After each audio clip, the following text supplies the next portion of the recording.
My brother Ben, 39 male, has been in a relationship with Abby, 39, for 18 years. They've been engaged 8 years.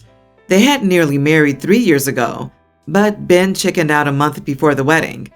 They went to therapy, and basically because our dad left us, he has issues with commitment. We thought over the last year that he was finally going to be able to step up for Abby and be the partner she deserves. He did seem a bit anxious leading up to the big day, but assured everyone he was okay. Today they were meant to get married, but as Abby and us bridesmaids were about to enter the church, Ben was nowhere to be found. Everyone tried to calm her down, saying it was traffic or he probably had a monster hangover. Well, an hour passed, then 2, then 3. And then after the 4-hour mark, Abby said screw it. She was going back to the hotel. Call her when he landed. My family looked panicked and nervous trying to get through to Ben or the groomsmen who had not arrived yet. My other brothers and brother-in-law, sister's husband, went looking for him, thinking he got hurt or arrested the night before. I went back to the hotel with a very broken-looking Abby.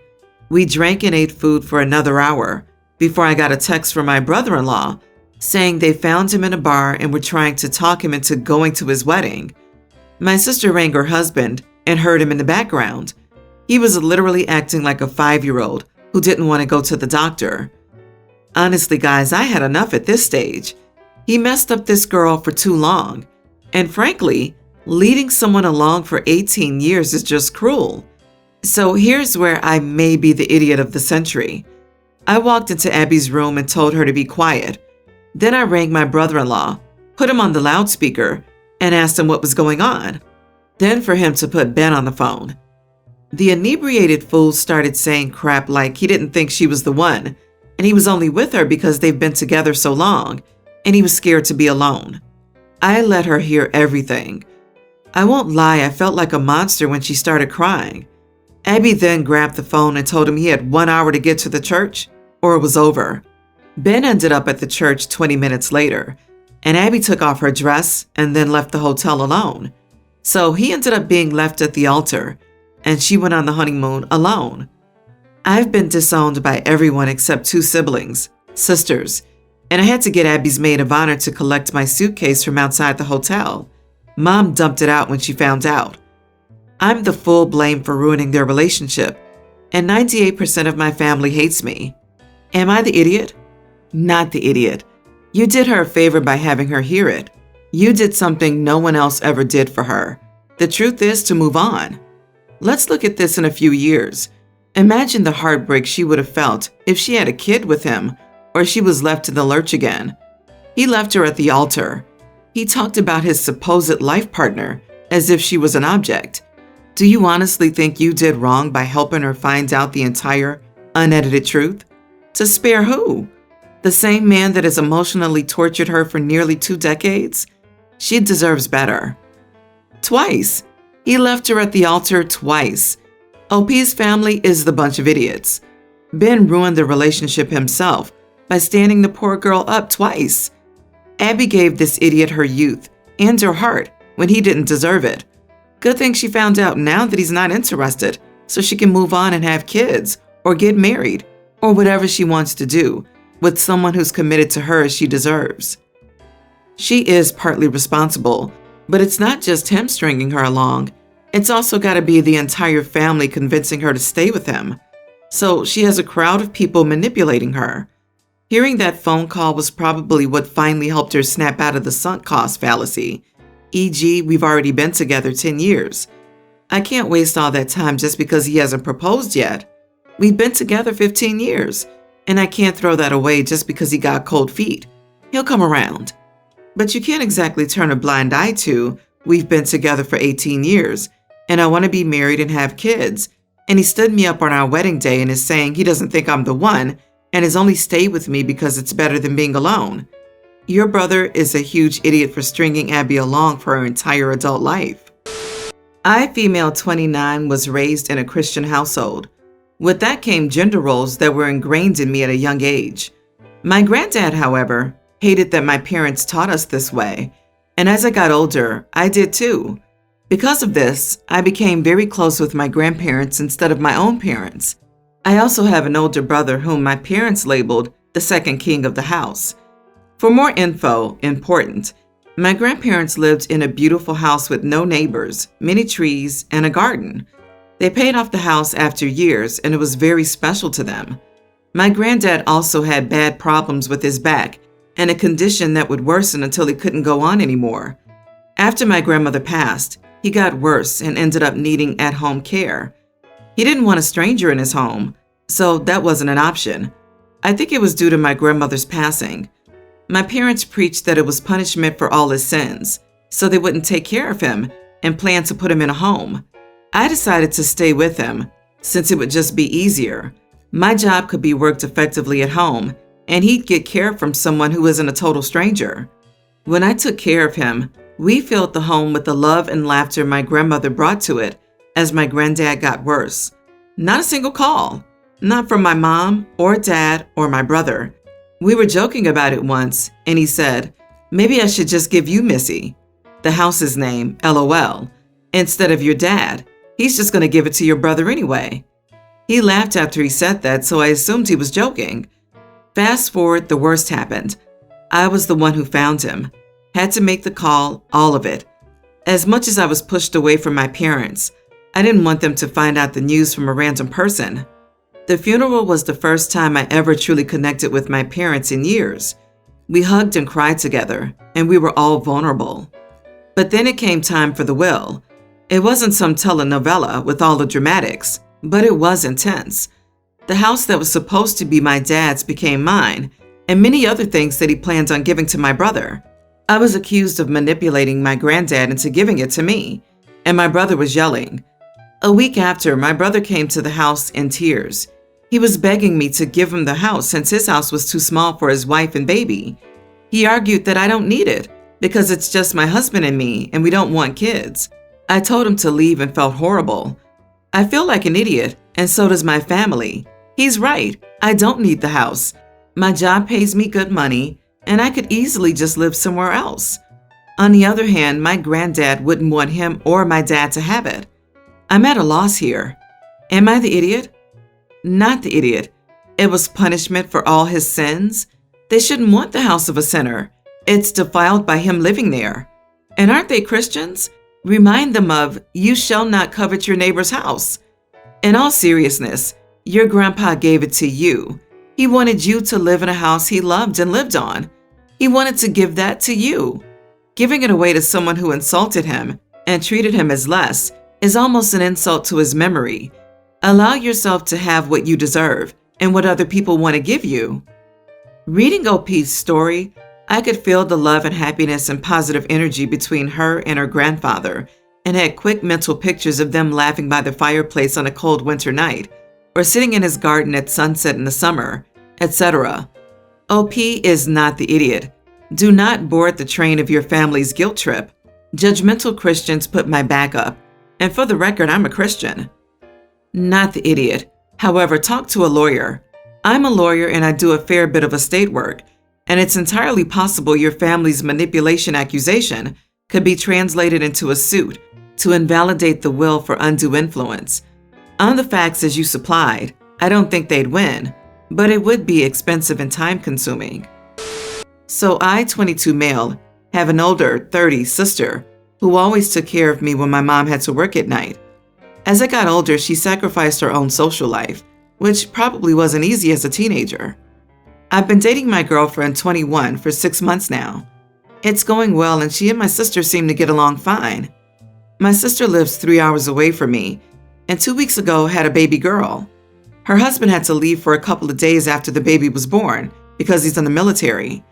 Well, last night at around 8 p.m., my sister called me crying, talking about how she's not a good mom, and she's scared something's going to happen to her daughter, and she's just been sad and just really distressed. I asked why she was just now saying something, and she said she didn't want to bother anyone asking for help. I told her I'd come over to help. My girlfriend and I were watching a movie. She doesn't permanently stay at my place, but she's there at least 4 times a week. I apologized and told her I had to help out my sister. She got upset and said, "You're really just leaving me like this?" and I tried explaining that this was an emergency, but she was still mad when I left. My phone started blowing up with text, so I turned it off until early this morning. I saw that my girlfriend and a couple of her friends were texting me, saying I'm an idiot and a bad boyfriend, and my sister could have waited until the morning. But I'm pretty sure she has PPD, and it can be pretty serious. So, am I the idiot? Not the idiot, and your girlfriend needs to be your ex-girlfriend. There's no way I'd stay with someone who acted like that.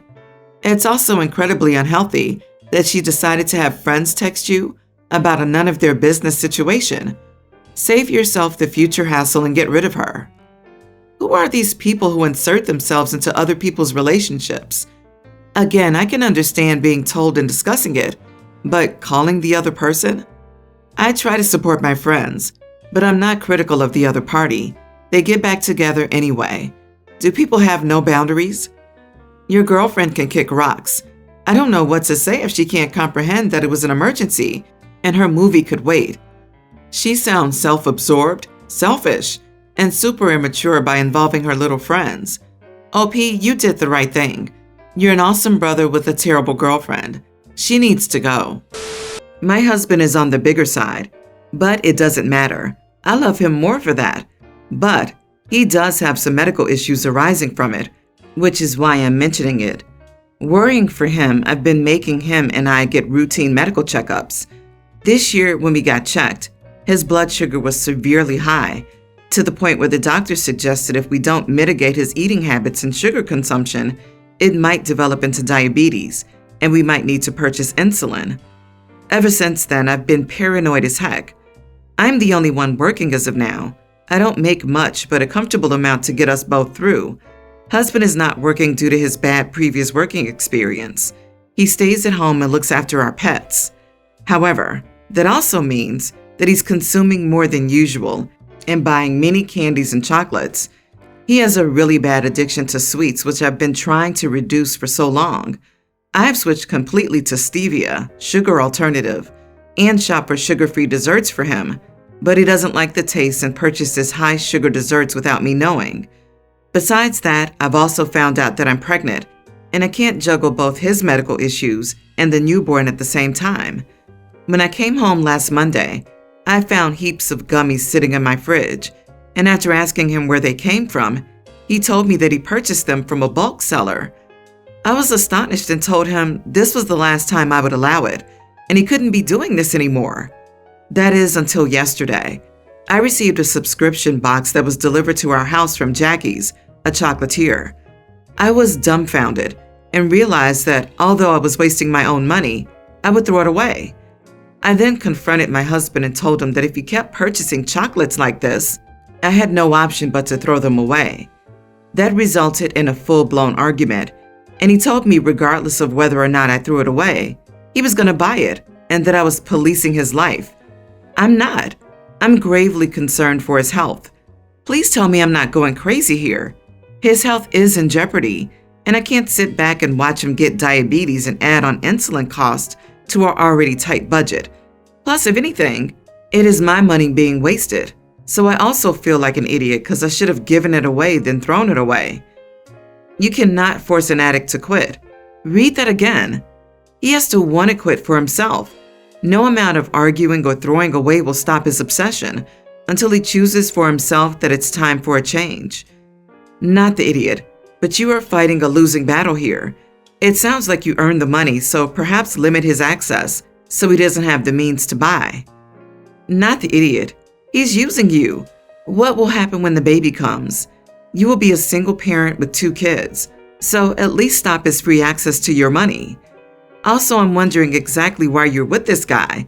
What does bad previous work experience mean exactly? And if he doesn't have a job, how is he getting money? Bad work experience? They wanted him to work and he wanted to sit home and eat bonbons. My dear, you are not the idiot. He's not working, so he's not contributing to the household finances. He's in danger of becoming diabetic. You are pregnant, and you can't count on him for support. I would be very clear with him. Money's tight. You have a baby on the way. It's his life, sure, but if he wishes to continue to eat his way into diabetes, You will in no way be responsible for any future insulin cost. He now has adult choices about his life and work and money arrangements. How about you get some self-respect and kick out this useless grown child who leeches off of you and acts like he's entitled to? Why does he have access to your money at all? Stop being ridiculous and start seeing him for what he is, a lazy jerk. Boo-hoo, he didn't like his job. Guess what? That doesn't make you responsible for him. He gets a new job like all of us do when we're not happy. You are the idiot for allowing yourself to be used. I got a license for backyard chickens last year, and I got 3 hens. They are super cute and are great layers for me. I eat their eggs and use their eggs in all my recipes. My boyfriend, though, hates the eggs. To be clear, he doesn't mind the chickens, but he thinks the eggs that come out of them are gross. It's weird because he eats eggs and meat and everything, but he doesn't want to eat the eggs that come out of my chickens. He says those eggs are dangerous, and only the eggs from the grocery store are safe to eat.